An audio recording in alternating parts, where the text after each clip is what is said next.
नमस्कार मित्रांनो, स्वागत आहे आपल्या किसान मित्र युट्यूब चॅनलमध्ये. चॅनलच्या माध्यमातून आपल्यासाठी घेऊन आलोय मोठी अपडेट. महाराष्ट्रात टोमॅटो मार्केटमध्ये तेजी येणार. टोमॅटो बाजारावर 60 रुपयाच्या पुढे जाणार. काय आहे लेटेस्ट अपडेट? टोमॅटो बाजारामध्ये किती तेजी येणार? नवीन अपडेटसाठी चॅनलला लाईक, सबस्क्राईब, शेअर करा. गेल्या काही दिवसापासून आपण बघितलं आहे की टोमॅटो बाजारामध्ये मोठ्या प्रमाणात चढ उतार होत आहे. आता डिसेंबर 15 नंतर टोमॅटो बाजारावर कसा असणार आहे याकडे आपलं लक्ष आहे आणि या 15 डिसेंबर नंतर टोमॅटो बाजारावर किती वाढणार हे आपण या व्हिडिओच्या माध्यमातून जाणून घेणार आहोत.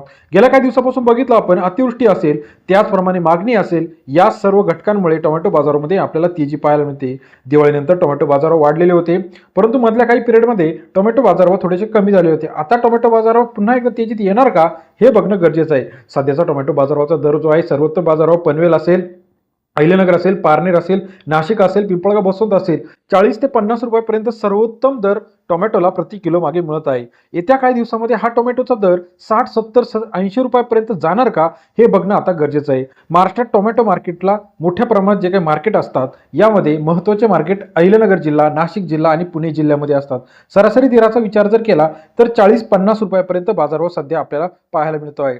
अतिवृष्टी असेल, त्याचबरोबर नुकसान झालेले आहे. त्याच प्रमाणात हिवाळ्यामध्ये थोड्याशा लागवडी सुद्धा कमी असल्यामुळे आता टोमॅटोची मागणी वाढलेली आहे.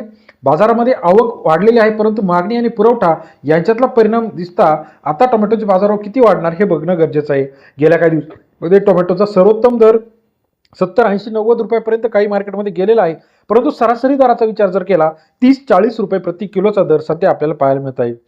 येत्या काही दिवसामध्ये महाराष्ट्रातील जे काही महत्त्वाचे मार्केट आहे, पुणे मार्केट असेल, नारायणगाव मार्केट असेल, मनसर मार्केट असेल, या सर्व ठिकाणी टोमॅटो बाजारभाव 60-70 रुपयापर्यंत जाण्याची शक्यता आहे. कारण का, महाराष्ट्राच्या बाहेर सुद्धा मोठ्या प्रमाणात दक्षिणेमध्ये टोमॅटोला चांगली मागणी वाढलेली आहे आणि या ठिकाणी नुकसान झाल्यामुळे टोमॅटोला येत्या काही दिवसामध्ये चांगली मागणी आपल्याला पाहायला मिळत आहे. टोमॅटो मार्केटची लेटेस्ट अपडेट रोजच्या रोज आपण चॅनलच्या माध्यमातून घेऊन येत असतो. यामध्ये सर्वोत्तम दर जो मिळतो आहे, पनवेल मार्केटमध्ये 50, 55, 60 रुपयापर्यंत गेल्या काही दिवसामध्ये पाहायला मिळालं. भुसावळमध्ये 70 रुपयापर्यंत टोमॅटो मार्केट गेलेलं आहे. अहिल्यानगर असेल, पुणे असेल, नाशिक असेल, महत्त्वाचे हे टोमॅटो उत्पादक शहरं आहे. या शहरांमध्ये येत्या काही दिवसामध्ये आपल्याला सरासरी दर 50, 60, 70 रुपयापर्यंत जाण्याची शक्यता वर्तवली जात आहे. येत्या काही दिवसामध्ये टोमॅटो बाजारामध्ये तेजी आपल्याला 100% पाहायला मिळणार आहे. याचं महत्त्वाचं कारण म्हणजे लागवडी या सीझनला मोठ्या प्रमाणात कमी असतात. जुलै, ऑगस्ट, सप्टेंबरच्या लागवडीला अतिवृष्टीचा तडाखा बसलेला होता, त्यामुळे शेतकऱ्यांना त्याच्यानंतर जो काही आपण करपा म्हणतो, या करप्यामुळे सुद्धा टोमॅटो उत्पादक शेतकरी त्रस्त झालेला होता. आता बाजारभाव तेजीत आल्यानंतर राहिलेल्या टोमॅटो उत्पादकांना याचा फायदा होणार का हे बघणं गरजेचं आहे.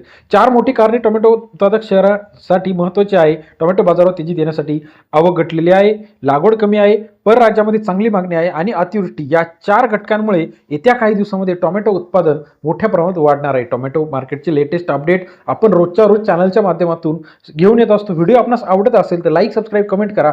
आपल्याला काय वाटतं, टोमॅटो उत्पादन या येत्या काही दिवसामध्ये किती होऊ शकतं आणि बाजारभाव कसे असू शकतात याचे लेटेस्ट अपडेट आपण जे टोमॅटो उत्पादक जे काही बाजारभाव आहे हे सरकारी महाराष्ट्र पणन मंडळाच्या मार्फत घेत असतो. रोजच्या रोज आपण व्हिडिओ त्या बाजाराच्या आधारावर टाकत असतो. व्हिडिओ जर आपल्याला आवडत असेल तर व्हिडिओला लाईक, सबस्क्राईब आणि कमेंट करा. आपल्या परिसरातील टोमॅटोचा लेटेस्ट बाजारभाव काय आहे हे आम्हाला कमेंट करून सांगायला विसरू नका. व्हिडिओ आवडल्यास लाईक, सबस्क्राईब आणि शेअर करा. धन्यवाद मित्रांनो, आपण दिलेल्या प्रतिसादाबद्दल.